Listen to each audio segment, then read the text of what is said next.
मंत्री जी, हमारे राज्य में कोई भी भिक्षुक या किसी भी कलाबाज को हमारे राज्य में प्रवेश न करने दिया जाए।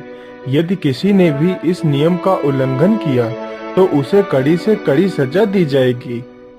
राजा ने उस राज्य में प्रतिबंध लगा रखा था कि कोई भी भिक्षुक अथवा किसी भी प्रकार का कोई भी कलाबाज उनके राज्य में प्रवेश नहीं कर सकता। परंतु एक दिन की बात है, एक कलाबाज उनके राज्य महल में घुस जाता है। कौन हो तुम और तुम्हारी हिम्मत कैसे हुई बिना मेरी इजाजत के महल में प्रवेश करने की? सैनिकों, इसे अंदर किसने आने दिया? महाराज, मैं जरा सा पानी पीने चला गया तो ये आदमी राज्यसभा में घुस आया। महाराज, मेरी बात सुन लीजिए। मैं एक कलाबाज हूँ और मैं लोगों को अपना करतब दिखाकर उनका मनोरंजन करता हूँ और मैं आपसे अपनी कला दिखाने की अनुमति चाहता हूँ महाराज। अरे कलाबाज, तू यहाँ तो क्या इस पूरे राज्य में कहीं भी अपनी कलाबाजी नहीं दिखा सकता। निकल जा यहाँ से, नहीं तो तुझे फांसी पर चढ़ा दूंगा। ठीक है महाराज, मैं यहाँ से चला जाऊंगा, लेकिन उससे पहले मैं यहाँ से एक अच्छा कार्य करके जाना चाहता हूँ महाराज। अरे, ऐसा कौन सा अच्छा कार्य है जो तू यहाँ से करके जाना चाहता है? महाराज, आपके राज्य में आसमान में दो विशाल भैंसे लड़ रहे हैं और वो दो भैंसे लड़ते लड़ते आपके राज्य की ओर ही आ रहे हैं, और यदि वह दोनों भैंसे आपके राज्य में आ गए तो आपके राज्य का विनाश कर देंगे। इसलिए महाराज, मैं उन दोनों भैंसों को शांत कराना चाहता हूँ। यह तो बड़ा ही नेक काम है। जाओ और जल्दी से उन दोनों भैंसों को शांत करो। ठीक है महाराज, तो आप अपने बगीचे में चलिए, वहीं से मैं आसमान में जाऊंगा।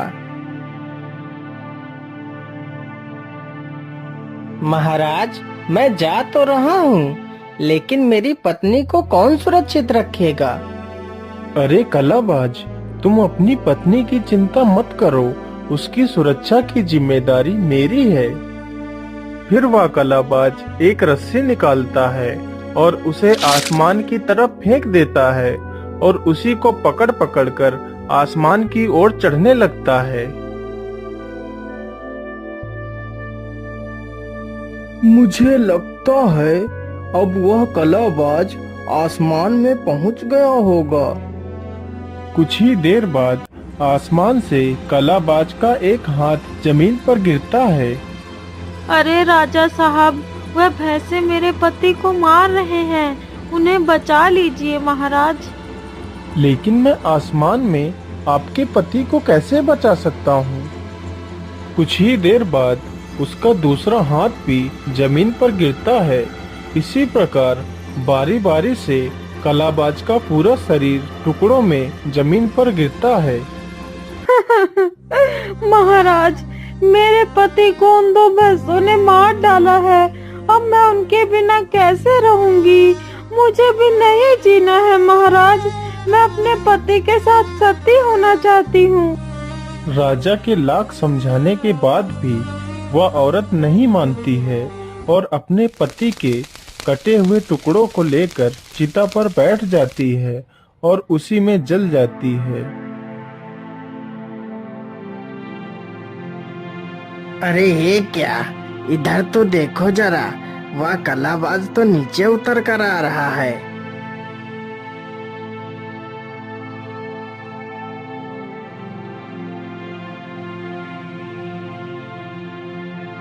महाराज, अब मैंने उन दोनों भैंसों को शांत कर दिया है। अब मैं आपके राज्य से जाना चाहता हूँ, लेकिन महाराज, मेरी पत्नी कहीं नजर नहीं आ रही है। लेकिन तुम्हारी पत्नी तो सती हो गई है। तुम्हारे अंग तो कट कट कर जमीन पर गिरे थे, तो तुम्हारी पत्नी तुम्हारे कटे हुए शरीर को लेकर चिता में बैठ गई और वह सती हो गई। लेकिन महाराज, मैं तो आपके सामने खड़ा हूँ, तो भला मैं मर कैसे सकता हूँ? आप जरूर मुझसे झूठ बोल रहे हैं महाराज। आपने मेरी कलाबाजिन को अपने घर में ही छुपा रखा है और मुझसे झूठ बोल रहे हैं कि मेरी पत्नी सती हो गई। अरे कलाबाज, यदि तुम्हें ऐसा लगता है कि मैंने तुम्हारी पत्नी को छिपा रखा है तो तुम उसे बुला सकते हो। तो ठीक है महाराज, मैं अभी अपनी पत्नी को बुलाता हूँ। अरे रूपरेखा, तुम कहाँ हो? देखो मैं आ गया, तुम बाहर आ जाओ।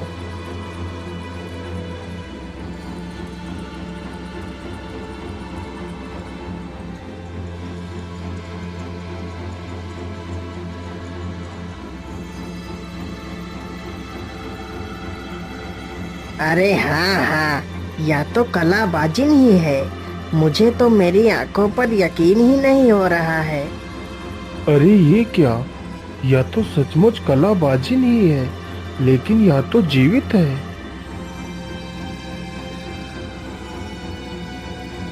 लेकिन कलाबाज, ये तुमने कैसे किया?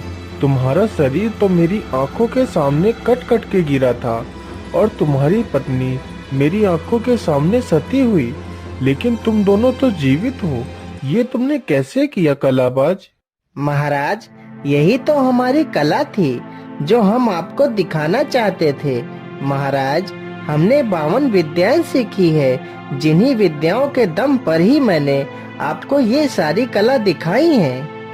अरे कलाबाज, मैं तुम्हारी कला से अत्यधिक प्रसन्न हुआ, इसलिए मेरी तरफ से यह भेंट स्वीकार करें। और कलाबाज, मैं भी यह विद्या सीखना चाहता हूँ।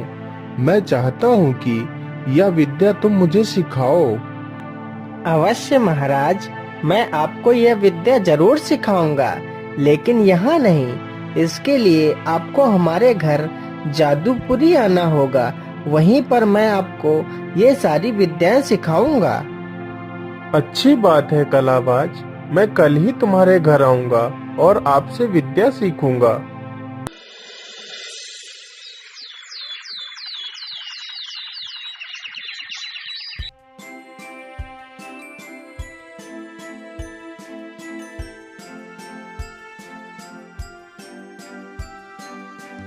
अच्छा महारानी जी, अब मैं चलता हूँ।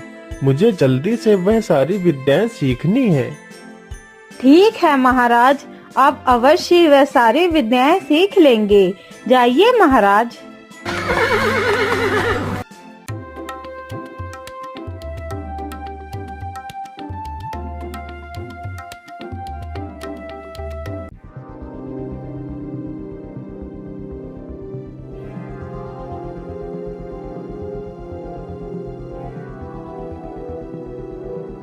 आइए महाराज, आपका स्वागत है।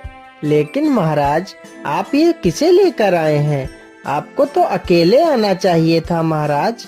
अरे कलाबाज, ये हमारे मंत्री हैं, जो सदैव हमारे साथ ही रहते हैं। लेकिन महाराज, मैं जहाँ पर आपको विद्याएं सिखाऊंगा, वहाँ सिर्फ मेरे और तुम्हारे सिवा तीसरा कोई नहीं होना चाहिए। ठीक है, तो हमारे मंत्री जी बाहर ही प्रतीक्षा करेंगे।